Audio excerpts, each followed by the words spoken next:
안녕하세요. 경제 전문 채널 은호레터의 은호입니다.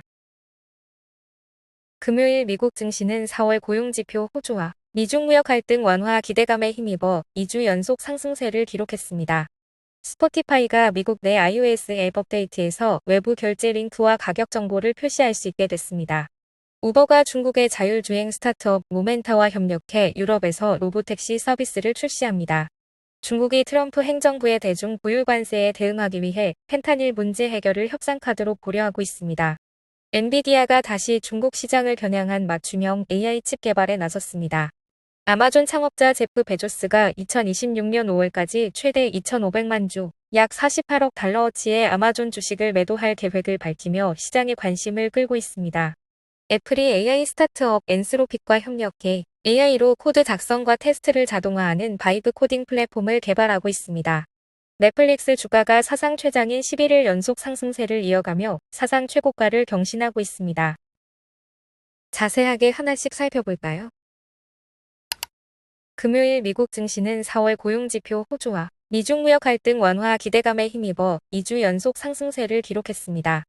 S&P 500은 1.47% 오르며 9거래일 연속 상승, 2004년 이후 최장 상승 랠리를 달성했고, 나스닥과 다우도 각각 1.51%, 1.39% 상승하며 시장 전반에 낙관적인 분위기가 확산됐습니다.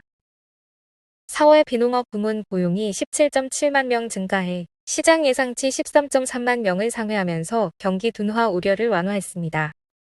실업률은 예상대로 4.2%를 유지했고, 이는 노동시장이 서서히 식고 있으나 여전히 견조하다는 신호로 해석됐습니다. 트럼프 대통령이 지난달 초 발표한 고율 관세 정책 중 일부를 90일간 유예하기로 하면서 과도한 무역 충격에 대한 우려가 진정되고 있습니다. 특히 중국이 일부 미국산 품목에 대해 관세 면제를 검토하고 있으며 미국과의 협상 가능성도 시사한 점이 투자 심리를 지지했습니다. 또한 이번 분기 실적 시즌도 대체로 무난하게 진행되며 주가에 긍정적 영향을 주고 있습니다. 다만 일부 기업 실적은 주가에 부담이 되었습니다. 애플은 매출 부진과 함께 서비스 부문 실적이 기대치를 밑돌았고 약 9억 달러의 추가 관세 비용 전망까지 언급되며 주가가 하루 새 3.7% 하락, 올해 누적 하락률은 18%에 달했습니다. 아마존 역시 무난한 1분기 실적을 발표했지만 향후 실적 가이던스가 시장 기대를 밑돌면서 약보합 마감했습니다. 요약하자면 이번 주 미국 증시는 고용 회복세, 관세 유예 조치, 실적 시즌 안정이라는 3대 호재에 힘입어 반등세를 이어갔으며 S&P 500은 4월 초 트럼프 대통령의 해방일 관세 발표 이후의 낙폭을 모두 만회하는 데 성공했습니다. 다만 관세 유예가 일시적인 조치이며 중국과의 협상 경과 및 향후 7월 관세 재개 여부에 따라 시장은 다시 출렁일 수 있습니다. 스포티파이가 미국 내 iOS 앱 업데이트에서 외부 결제 링크와 가격 정보를 표시할 수 있게 됐습니다. 이번 변화는 애플이 외부 결제에 대해 수수료를 부과하지 못하게 한 미 법원의 판결 직후 이뤄졌습니다.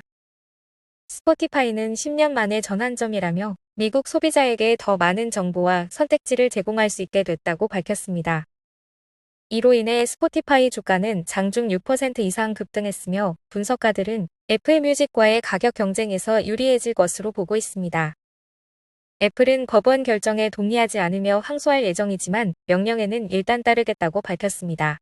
이번 판결과 정책 변화는 디지털 구독 시장과 앱스토어 규제의 흐름에 큰 영향을 줄 수 있습니다. 우버가 중국의 자율주행 스타트업 모멘타와 협력해 유럽에서 로보택시 서비스를 출시합니다. 양사는 2026년 초 유럽에서 첫 서비스를 시작할 예정이며 초기에는 안전요원이 동승한 형태로 운행됩니다. 우버는 과거 자율주행 부서를 운영했지만 2020년 아마존 투자사인 오로라 테크놀로지에 해당 부서를 매각했습니다. 이번 제휴는 우버가 직접 자율주행 기술을 개발하기보다 외부 기술과 플랫폼을 결합해 글로벌 확장을 꾀하는 전략으로 보입니다.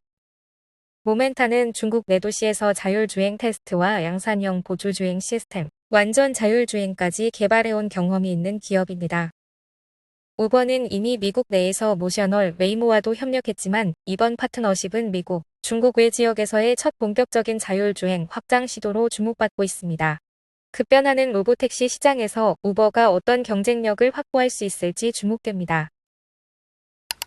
중국이 트럼프 행정부의 대중 보유 관세에 대응하기 위해 펜타닐 문제 해결을 협상 카드로 고려하고 있습니다. 펜타닐은 미국 내 수십만 명의 목숨을 앗아간 강력한 마약으로 미국은 그 원료가 중국에서 공급된다고 주장해 왔습니다. 이에 따라 중국은 왕샤오홍 공안부장을 미국이나 제3국에 파견해 미국 고위 관계자들과 협상을 타진할 가능성을 열어두고 있으며 실제로 최근 왕 부장은 트럼프 측이 원하는 조치에 대해 물밑에서 탐색 중입니다. 이번 움직임은 트럼프 대통령이 중국과 좋은 거래가 가능할 것이라고 발언한 직후에 나왔으며 중국 상무부 역시 협상 제안을 평가 중이라 밝혔습니다. 단, 미국의 강압적 자세는 받아들이지 않겠다는 입장입니다. 현재 미국은 중국산 제품의 145%의 고율 관세를 부과하고 있으며 중국도 보복 관세를 맞불로 대응 중입니다. 양국의 무역은 사실상 멈춘 상태이고 경제적 압박이 고조되고 있습니다. 전문가들은 펜타닐 문제가 양국 간 대화의 돌파구가 될 수 있다고 분석하며 중국 역시 국내 경제난을 완화하기 위해 미중 관계 개선의 필요성을 절감하고 있다고 보고 있습니다. 한편 미국은 중국산 저가 제품에 대한 면세 한도도 철폐하며 압박 수위를 높이고 있어 양국이 실제 협상 테이블에 앉을지 주목됩니다. 엔비디아가 다시 중국 시장을 겨냥한 맞춤형 AI 칩 개발에 나섰습니다. 미국 정부가 H20 칩의 대중국 수출을 막은 이후 이로 인한 매출 손실은 약 55억 달러에 달할 것으로 알려졌습니다. 이에 따라 젠슨 황 CEO는 4월 중순 베이징을 직접 방문해 알리바바, 바이트댄스, 텐센트 등 핵심 고객들과 새 칩 설계를 논의했습니다. 새롭게 조정된 칩은 미국 수출 규정을 위반하지 않으면서도 최대한 고성능을 유지하는 형태로 설계되고 있으며 샘플은 이르면 6월에 제공될 예정입니다. 또한 엔비디아는 최신 블랙웰 AI 칩의 중국 전용 버전도 별도로 개발 중입니다. AI 패권 경쟁이 치열해지는 가운데 미국의 규제를 피하면서도 중국 시장을 지키려는 엔비디아의 전략이 다시 주목받고 있습니다. 아마존 창업자 제프 베조스가 2026년 5월까지 최대 2,500만 주, 약 48억 달러어치의 아마존 주식을 매도할 계획을 밝히며 시장의 관심을 끌고 있습니다. 이번 공시는 아마존이 1분기 실적을 발표한 직후 나왔습니다. 실적은 시장 기대를 상회했지만 트럼프 대통령의 관세 정책으로 인해 향후 분기 운영이익 전망은 다소 부정적이었습니다. 베조스는 현재도 아마존 최대 개인 주주로 남아있으며 이번 매각은 지난 3월에 수립한 거래 계획에 따른 것입니다. 그는 2024년에도 약 134억 달러 규모의 주식을 처분했고 이는 우주기업 블루오리진과 자선재단 운영 자금으로 활용되었습니다. 최근에는 트럼프 대통령과의 관계를 개선하고 있으며 워싱턴 포스트의 편집 방향에도 변화를 주는 등 정치적 스탠스에도 조정이 감지됩니다. 이번 매각은 단순한 자산 처분을 넘어 글로벌 정치경제 환경 속에서 베조스의 전략적 방향 전환을 시사하는 신호로 해석되고 있습니다. 애플이 AI 스타트업 엔스로픽과 협력해 AI로 코드 작성과 테스트를 자동화하는 바이브 코딩 플랫폼을 개발하고 있습니다. 이 시스템은 엑스코드의 새 버전으로 엔트로픽의 클로드 소네트 모델을 통합해 채팅 기반 인터페이스에서 코드 요청, 수정, 버그 탐지, UI 테스트 등을 지원합니다. 내부에서 우선 도입된 후 외부 개발자 공개 여부는 향후 결정될 예정이며 애플의 AI 전략 전환을 상징하는 행보로 해석됩니다. 애플은 기존에 자체 개발한 스위프트 어시스트를 출시하지 못하고 기능적 한계를 겪은 바 있으며 이를 계기로 외부 기술 도입을 본격화하는 모습입니다.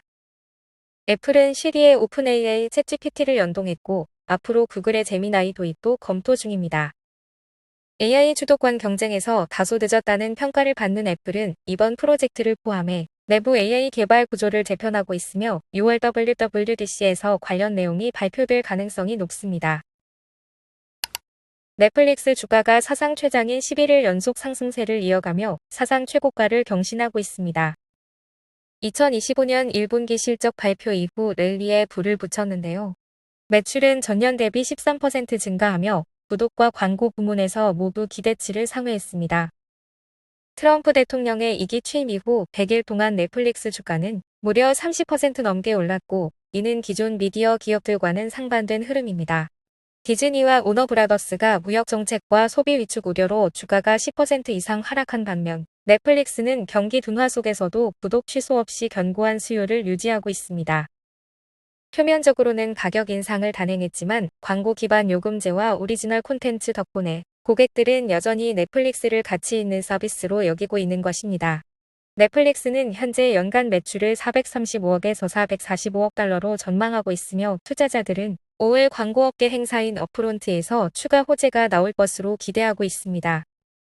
JP모건은 넷플릭스를 글로벌 TV의 리더라 칭하며 추가 상승 여력도 충분하다고 평가했습니다. 오늘 전달해드릴 뉴스는 여기까지입니다. 은호레터는 투자 권유가 아닌 정보 제공을 목적으로 하며 투자 판단은 구독자 본인의 책임입니다. 들어주셔서 너무 감사드리고 은퇴하는 그날까지 파이팅입니다. 도움이 되셨다면 좋아요와 구독 부탁드립니다.